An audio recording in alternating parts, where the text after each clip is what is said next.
ధర్మమేనా అని అడుగుతా ఉన్నా, న్యాయమేనా అని అడుగుతా ఉన్నా.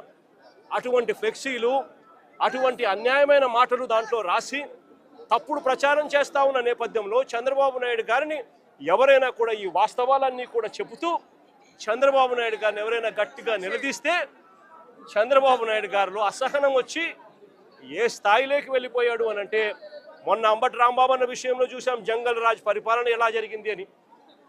దానికన్నా ముందు విడుదల రజనీ గారిని ఏ రకంగా అటాక్ చేసినారో చూసినాం. దానికన్నా అదే రోజు బోళ్ళ బ్రహ్మనాయుడు అన్నను ఏ రకంగా అటాక్ చేసినారో చూసినాం. కొద్దిగా అటు ఇటుగా కాకాని గోవర్ధన్ అన్నను ఏ రకంగా అటాక్ చేసినారో చూసినాం.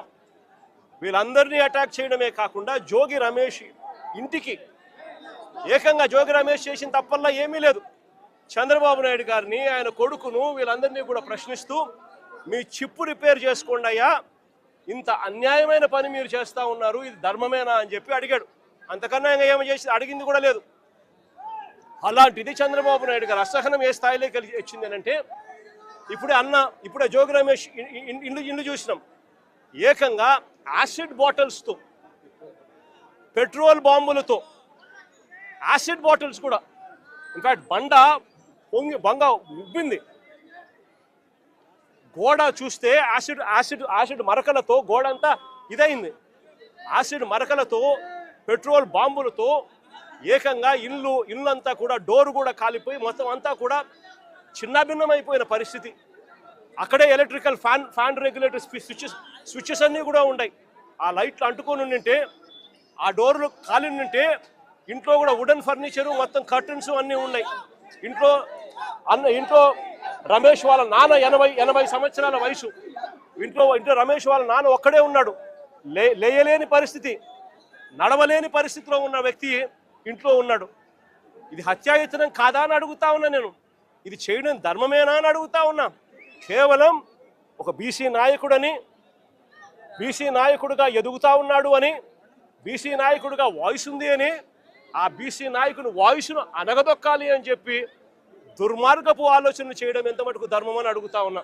నేను అడుగుతా ఉన్నా, ఇది ఒకసారి గమనించమని అడుగుతా ఉన్నా. జోగి రమేష్ ఇంట్లో దాడికి రమేష్ ఇంటి మీద దాడి జరగక మునుపు, అంటే దాదాపుగా రమేష్ ఇంటి మీద దాడి ఎన్ని గంటలకు జరిగింది? 5ంటికి దాడి జరిగింది. 5ంటికి దాడి జరిగితే ఆ దాడికి సంబంధించి పోలీసులు, చంద్రబాబు నాయుడు గారు, తెలుగుదేశం పార్టీ వ్యక్తులు ఏ రకంగా కాన్స్పిరసీ రచించినారు అనే దానికి ఇదిగో చూడండి. ఇది 2 గంటల ప్రాంతంలో తీసిన ఫోటో. అంటే ఇదే సర్కిల్లోనే ఇక్కడ DCP Gundam Ramakrishna, Telugu Desam party leader Bommasani Subbarao, CI Ibrahimpatnam Chandrasekhar, వీళ్ళు ముగ్గురు కూడా ఇక్కడే సర్కిల్ దగ్గర రచిస్తూ ఉన్నారు. ఏ రకంగా హత్య చేయాలి, ఏ రకంగా ఇండ్లను కాల్చేయాలి, ఏ రకంగా వాళ్ళ ప్రాపర్టీలు ధ్వంసం చేయాలి, హత్యా ప్రయత్నం ఎలా చేయాలి, పోలీసులు ఎలా సహకరించాలి అని చెప్పి ఏకంగా పోలీసులే తెలుగుదేశం పార్టీ కార్యకర్తలతో, నాయకులతో ఈ మాదిరిగా కలిసి 1 గంటకు 2 గంటలకు ఆ ప్రాంతంలో జరిగిన ఘటన ఇది తీస్తూ ఉన్నారు. ఇది సుబ్బారావు చంద్రబాబు నాయుడు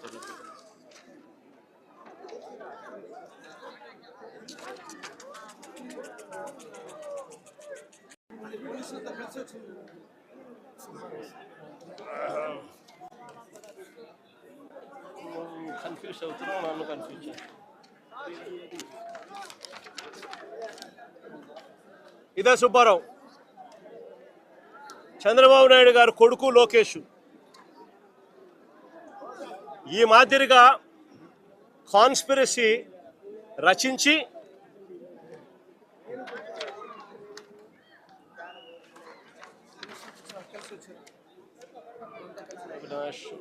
అజోగికి ఇచ్చిన అవినాష్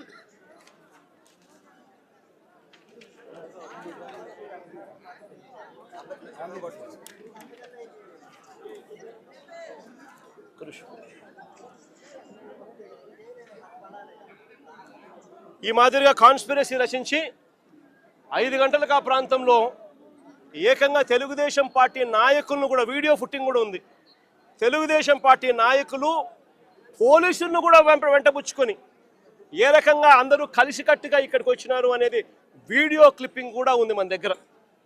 ఆ దాంట్లో ఈ మాదిరిగా ఈ మనిషి ఫతావుల్లా, ఈ మనిషి ఏకంగా బాటిళ్ళు, యాసిడ్ బాటిళ్ళు, పెట్రోల్ బాటిళ్ళు ఎగరేసుకుంటూ వస్తూ ఉన్న ఫోటోలు. ఈ మనిషి విజయవాడకు సంబంధించిన తెలుగుదేశం పార్టీకి సంబంధించిన నాయకుడు. ఈ మనిషి ఏకంగా నిప్పంటిచ్చాడు పోలీసుల సమక్షంలోనే.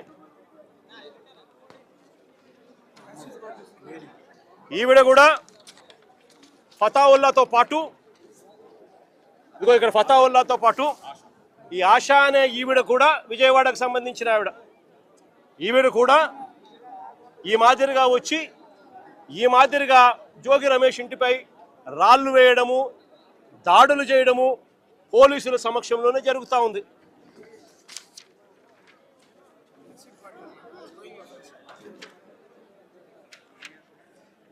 ఇదిగో ఫతావుల్లా విసిరేస్తా ఉన్న బాటలు.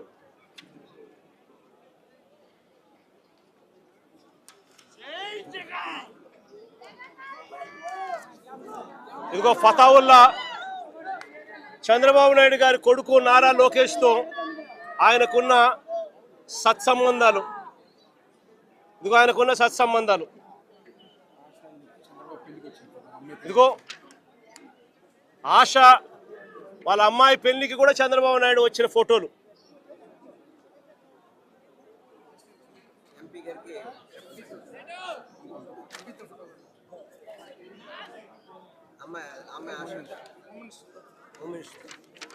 హోమ్ మినిస్టర్తో ఆశ. ఏదైనా చూసుకోండి. ఇదిగో ఆశా విత్ లోకేష్.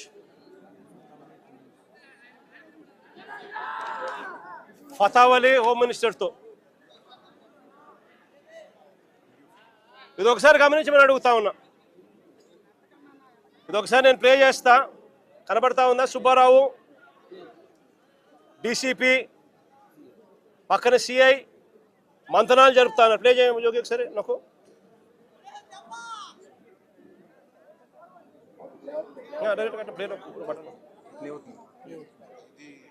పోలీసులతోనే, పోలీసుల సమక్షంలోనే పోలీసులతో కలిసి వస్తా ఉన్న ఫోటోలు. పోలీసులతో వస్తా ఉన్న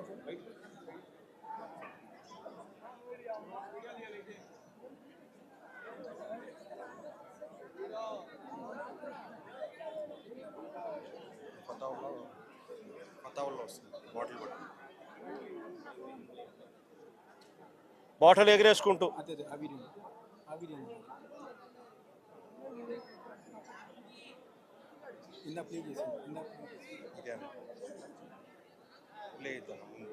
పోలీసు వస్తుంది.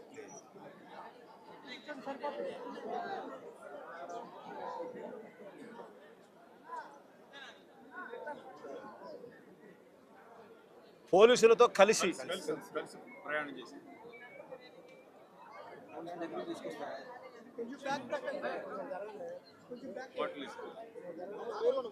పోలీసులు ఏకంగా కలిసి, పోలీసులతో కలిసి వీళ్ళు రావడము, వీడియో క్లిప్పింగ్తో సహా బాటిల్ ఇసిరేసి కొట్టడం.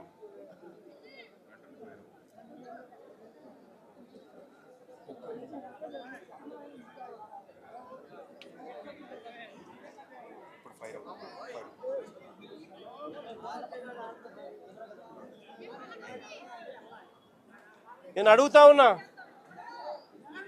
నాగరిక ప్రపంచంలో ఉన్నామా, జంగల్ రాజులో ఉన్నామా అన్నదానికి ఈ వీడియో ఒకటి నిజంగా ఒక నిదర్శనం కాదని అడుగుతా ఉన్నా. ఏకంగా పోలీసులే దగ్గర ఉండి ఈ కమిషనర్కు, కమిషనర్ రామకృష్ణకు ఫోన్ చేసింది. జోగి రమేష్ తిరుపతికి పోతా ఉన్నాడు. తంబళ్ళపల్లిలో వీళ్ళు అక్రమంగా ఈయన మీద పెట్టిన కేసుకు సంబంధించిన కోర్టుకు అటెండ్ కావడానికి.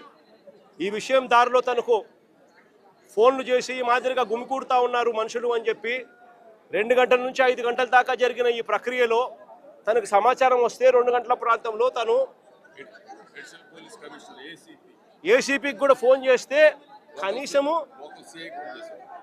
లోకల్ సిఐకి కూడా చేస్తే కనీసము ఎటువంటి దాడిని కలిసి ప్రయాణం చేసుకుంటారు. నీకు రెస్పాన్స్ కూడా లేదు, కనీసం రెస్పాన్స్ కూడా లేదు. సిపి కనీసం ఫోన్ కూడా ఎత్తలా. నేను అడుగుతా ఉన్నా, ఈ మాదిరిగా ఇక్కడే కాదు, అక్కడ అంబటి రాంబాబు అన్న విషయంలో కూడా అంతే. పోలీసుల సమక్షంలోనే 5 గంటల నుంచి రాత్రి 1:30 దాకా జరిగిన దహనకాండ, పోలీసుల సమక్షంలోనే 5 బండ్లు 5 కార్లు పగలగొట్టారు. పోలీసుల సమక్షంలోనే ఇల్లు తగలబెట్టిచ్చేశారు, ఆఫీస్ అంతా తగలబెట్టారు. పోలీసుల సమక్షంలోనే ఇంట్లో అద్దాలన్నీ కూడా పగలగొట్టారు. పోలీసుల సమక్షంలోనే ఇంట్లో ఆడోళ్ళను కూడా దూషించారు. ఇక్కడ కూడా అంతే, పోలీసుల సమక్షంలోనే పోలీసులే పాత్రదారులుగా పోలీసులు కలిసి చేస్తూ ఉన్న డ్రామాలో ఇదంతా కూడా జరుగుతూ ఉంది. నేను అడుగుతా ఉన్నా, వీళ్ళందరికీ కూడా నేను ఒకటే చెప్తా ఉన్నా, ఇవన్నీ కూడా ఆధారాలు ఎక్కడికి పోలా, ఇవన్నీ కూడా ఆధారాలు ఉన్నాయి.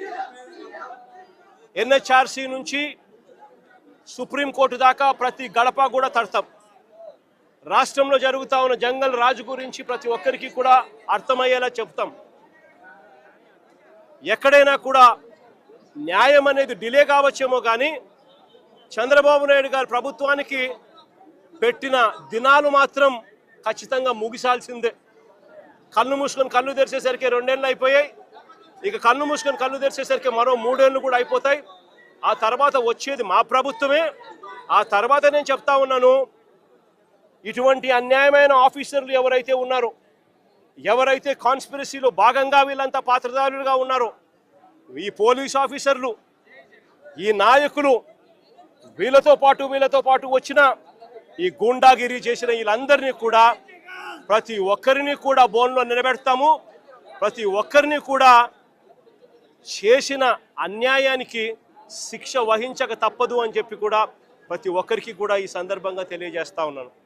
చంద్రబాబు నాయుడు గారికి కూడా బుద్ధి జ్ఞానం ఉంటే ఇప్పటికైనా కూడా నేను చెప్తా ఉన్నా, జోగి రమేష్ ఏమన్నాడు, ఊరిక చిప్పు పోయింది అని మాత్రమే అన్నాడు. నేను అడుగుతా ఉన్నా, చిప్పు గన సరిగ్గా ఉంటే ఇవన్నీ ఎవడైనా చేస్తాడా అని అడుగుతా ఉన్నా. చిప్పు గన సరిగ్గా ఉంటే ఎవడైనా ఇలాంటి చేయిస్తాడా అని అడుగుతా ఉన్నా. నిజంగా వీళ్ళకి చిప్పు సరిగ్గా లేదు కాబట్టి ఇవన్నీ చేయిస్తూ ఉన్నారు. చిప్పు లేదు కాబట్టి సిబిఐ తమ రిపోర్ట్లో క్లీన్ చిట్ ఇస్తా ఉన్నా కూడా టీటీడీలో ప్రసాదంలో ఎటువంటి గొడ్డు మాంసము, ఎటువంటి జంతువుల కొవ్వు, ఎటువంటి పంది కొవ్వు లేదు అని చెప్పి ధృవీకరించినా కూడా, ఎన్డీడీబీ ల్యాబులు, ఎన్డీఆర్ఐ ల్యాబులు కూడా ఇవన్నీ కూడా ధృవీకరించి చెప్పినా కూడా చంద్రబాబు నాయుడు గారు ఇంకా రాజకీయ స్వలాభం కోసం కుక్కతోక వంకర అన్నట్టుగా చంద్రబాబు నాయుడు గారు, ఆయన కూటమిలో ఉన్న పవన్ కళ్యాణ్ గారు, ఆయన కూటమిలో ఉన్న చంద్రబాబు నాయుడు గారు కొడుకు లోకేష్ అదే పనిగా మళ్ళీ అదే అబద్ధాన్ని చెప్పి మళ్ళీ అదే నిజం చెయ్యాలి అని చెప్పి ప్రయత్నం చేస్తూ ఉన్న తీరును ఇప్పటికైనా మానుకోవాలి అని చెప్పి వీళ్ళందరికీ కూడా గట్టిగా చెప్తా ఉన్నాను. దేవుడు గట్టిగా వీళ్ళందరికీ కూడా బుద్ధి జ్ఞానం ఇవ్వాలని కూడా దేవుని కూడా కోరుతా ఉన్నాను.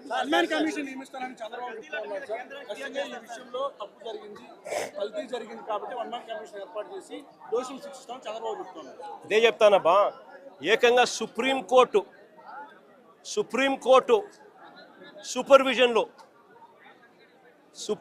సూపర్విజన్లో సిబిఐ పనిచేసింది. సిబిఐ అంతటి సిబిఐ రాలే దీంట్లోకి.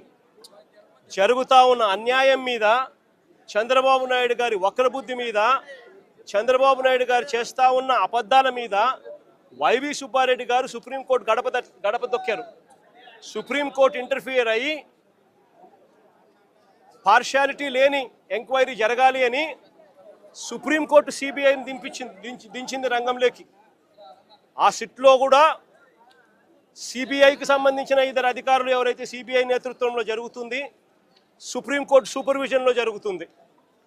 సుప్రీంకోర్టు సూపర్విజన్లో సిబిఐ ఫైల్ చేసిన ఈ ఛార్జ్ షీటు ఎవరికి కూడా దీన్ని తప్పు పట్టే అవకాశం కానీ, తప్పు పట్టే పరిస్థితి కానీ ఎవరికీ లేదు. సుప్రీంకోర్టు కన్నా ఈ చంద్రబాబు నాయుడు గారి పదవి పెద్ద ఎక్కువ గొప్పది కాదు. సుప్రీంకోర్టు సూపర్విజన్లో చేసిన CBI charge sheet will prevail. ఈయన వేసుకుంటా ఉన్న వన్ మ్యాన్ కమిషను ఈయన స్వార్థం కోసం, ఈయన సాటిస్ఫాక్షన్ కోసం వాళ్ళు ఏ విధంగా కూడా నిజాలు చెప్పినా కూడా ఆ నిజాలు తప్పు అని చెప్పి ఏకంగా ఈయన వేసుకున్న మనిషితో దాని అబద్ధం ఆయన చెప్పి అబద్ధాన్ని నిజమని చెప్పి చూపించే ప్రయత్నమే చేస్తాడు తప్ప దానికి ఎటువంటి శాంక్టిటీ ఉండదు, ఎటువంటి విలువ ఉండదు. చంద్రబాబు నాయుడు గారు ఎన్ని చేసే కొద్దీ ప్రజల్లోనూ ఇంకా చులకనవుతూ పోతాడు అన్నది చంద్రబాబు నాయుడు ఖచ్చితంగా గుర్తుపెట్టుకోవాలి. చంద్రబాబు నాయుడు గారిని అడుగుతా ఉన్నా, అయ్యా నీకు అనుకూలంగా నీ ప్రభుత్వంలో నువ్వు సేకరించిన శాంపుళ్ళు, నువ్వు ఎన్డీఏలో భాగంగా ఉన్న సిబిఐ వచ్చి ఎంక్వైరీ చేస్తూ ఉంటే ఆ రిపోర్టే నీకు అనుకూలంగా నీకు రానప్పుడు నువ్వు ఏ రకంగా నువ్వు చేసినది కరెక్ట్ అవుతుంది అని చెప్పి నేను చెప్తా ఉన్నా. ఆ రిపోర్టే నీకు అనుకూలంగా రాలేదు కాబట్టి నువ్వు చేస్తూ ఉన్నది ఏంది, మళ్ళీ నీకు అనుకూలంగా రిపోర్ట్ వచ్చేదాకా మళ్ళీ నువ్వు వక్ర భాష్యం చెబుతూ మళ్ళీ నీకు నచ్చిన వ్యక్తిని మళ్ళీ వేసుకొని దాంట్లో నుంచి మళ్ళీ ఎంక్వైరీ చేయాలని ప్రయత్నం చేస్తూ ఉన్నాం. నేను 2-3 క్వశ్చన్ సింపుల్గా అడుగుతా ఉన్నా. అయ్యా ఇదే సింగాల్ అనే ఈఓ ఎవరు అని అడుగుతా ఉన్నా. ఇదే అనిల్ సింగాల్ అనే ఈఓ చంద్రబాబు నాయుడు గారు ముఖ్యమంత్రిగా ఉన్నప్పుడే టీటీడీ ఈఓగా పనిచేశాడు, ఈఓగా ఉన్నాడు. మా ప్రభుత్వం అధికారంలోకి వచ్చిన తర్వాత మేము ఆయన కొనసాగించాం. మా ప్రభుత్వ హయాంలో మేము తప్పు చేసినాము అని చెప్పి చంద్రబాబు నాయుడు గారు అనుకునింటే అది వాస్తవం అని చెప్పి ఆయన నిజంగా కూడా చిత్తశుద్ధితో నమ్మి ఉంటే ఇదే అనిల్ సింగాల్ను మళ్ళీ చంద్రబాబు నాయుడు గారు ముఖ్యమంత్రి అయిన తర్వాత మళ్ళీ ఈఓగా ఎందుకు తెచ్చినాడు అని అడుగుతా ఉన్నా. దాని అర్థం ఏమిటి? ఆయన చేసే ఆరోపణలలో చిత్తశుద్ధి లేదని చెప్పడానికి ఇది నిదర్శనం కాదని అడుగుతా ఉన్నా. ఇంకొకటి కూడా అడుగుతా ఉన్నా. శ్యామల్ రావు అనే వ్యక్తి ఈఓగా చంద్రబాబు నాయుడు గారు ఇమీడియట్లీ ముఖ్యమంత్రి అవుతానే టీటీడీ ప్రక్షాళన చేయాలని చెప్పి తీసుకొచ్చాను అని చెప్పి ఆయన చెప్పుకున్నాడు. మళ్ళీ అదే శ్యామల్ రావును చంద్రబాబు నాయుడు ఎందుకు తీసినాడు అని అడుగుతా ఉన్నా. టీటీడీ ప్రక్షాళన కాకమునిపే అయ్యిందా అని అడుగుతా ఉన్నా. మరి ఎందుకు చంద్రబాబు నాయుడు శ్యామల్ రావును తీసేసినాడు అని చెప్పి అడుగుతా ఉన్నా. ఇదే చంద్రబాబు నాయుడు గారు ముఖ్యమంత్రిగా ఉండగానే, ఇదే శ్యామల్ రావు ఈఓగా ఉండగానే ఈ ట్యాంకర్లన్నీ కూడా పోవడము, టీటీడీ రిజెక్ట్ కావడము, రిజెక్ట్ అయిన ఈ ట్యాంకర్లు మళ్ళీ తిరిగి టీటీడీలోకి వచ్చినాయని చెప్పి సిబిఐ వాళ్ళు చెప్తా ఉన్న నేపథ్యంలో చంద్రబాబు నాయుడు గారి ప్రభుత్వానికి ఇది మచ్చ కాదా అని అడుగుతా ఉన్నా. రాజకీయాలు చేస్తూ ఉన్న చంద్రబాబు నాయుడు దీనికి సమాధానం చెప్పాల్సిన అవసరం ఉందా లేదా అని అడుగుతా ఉన్నా. పాపం చేసింది ఎవరు అని చెప్పి కూడా ఈ సందర్భంగా మరొకసారి కూడా ప్రశ్నిస్తూ బుద్ధి జ్ఞానం చంద్రబాబు నాయుడుకి రావాలని చెప్పి మరొకసారి కోరుతూ సెలవు తీసుకుంటాను.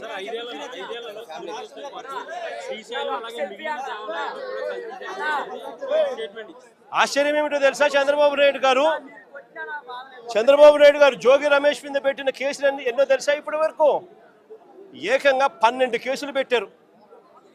కల్తీ లిక్కర్ ఫ్యాక్టరీని చంద్రబాబు నాయుడు గారు తమ్మలపల్లిలో ఆయన గెలిచిన ఆయన పార్టీ తరఫున కంటెస్ట్ చేసిన క్యాండిడేట్ ఎవడైతే పోటీ చేశాడో ఆ క్యాండిడేట్ కల్తీ లిక్కర్ ఫ్యాక్టరీ పెడితే అది ఎక్సైజ్ డిపార్ట్మెంట్కు ఆయనకు మధ్య లావాదేవీలు కుదరక బయటపడితే ఆ కల్తీ ఫ్యాక్టరీ కేసులో ఆ జయచంద్రారెడ్డిని బుక్ చేసి చంద్రబాబు నాయుడు గారు లెంపలేసుకోవాల్సింది పోయి అది జరగగా జోగి రమేష్ను ఆ కేసులో కూడా తీసుకొచ్చాడు. అసలు చంద్రబాబు నాయుడు గారు రాక్షస యుగంలో, రాక్షస రాజ్యంలో జోగి రమేష్ లాంటోడు కల్తీ లిక్కర్ చేయగలుగుతాడా? దాన్ని మళ్ళా డిస్ట్రిబ్యూషన్ చేసేది ఎక్కడ? చంద్రబాబు నాయుడు గారికి సంబంధించిన ఆయన మనుషులతో నడిచే బెల్ట్ షాపుల ద్వారా దాన్ని అమ్మాల. అంటే ఆ డిస్ట్రిబ్యూషన్ జోగి రమేష్ పోగలుగుతాడా? ఎంత అన్యాయమైన కేసులు పెడతా ఉన్నారని చెప్పడానికి నిదర్శనం ఇది. 12 కేసులు పెట్టారు, చివరికి 83 రోజులు జైల్లో కూడా పెట్టారు. ఇంతకన్నా అన్యాయం ఎక్కడా ఉండదు. చివరికి జోగి రమేష్ కొడుకు చిన్న పిల్లోడని కూడా చూడకుండా ఈ పిల్లోడు యాక్టివ్గా వాళ్ళ నాయన జైల్లో ఉన్నప్పుడు ఈ పిల్లోడు యాక్టివ్ అవుతున్నాడు అని చెప్పి ఈ పిల్లోడి మీద 7 కేసులు పెట్టినారు. జోగి రమేష్ భార్య మీద 1 కేసు పెట్టినారు. వీళ్ళే పోలీసులే దౌర్జన్యం చేసి వీళ్ళే ఆమె పోలీసుల మీద దౌర్జన్యం చేసింది అని చెప్పి ఆమె మీద కూడా కేసు పెట్టారు. నేను అడుగుతా ఉన్నా, ఇదే చంద్రబాబు నాయుడు గారు బీసీలు అంటే ఆయనకు ఎంత చులకన అని చెప్పడానికి ఈ ఒక్క ఎగ్జాంపుల్ చాలు రాష్ట్రం మొత్తం తెలుసుకునే దానికోసం.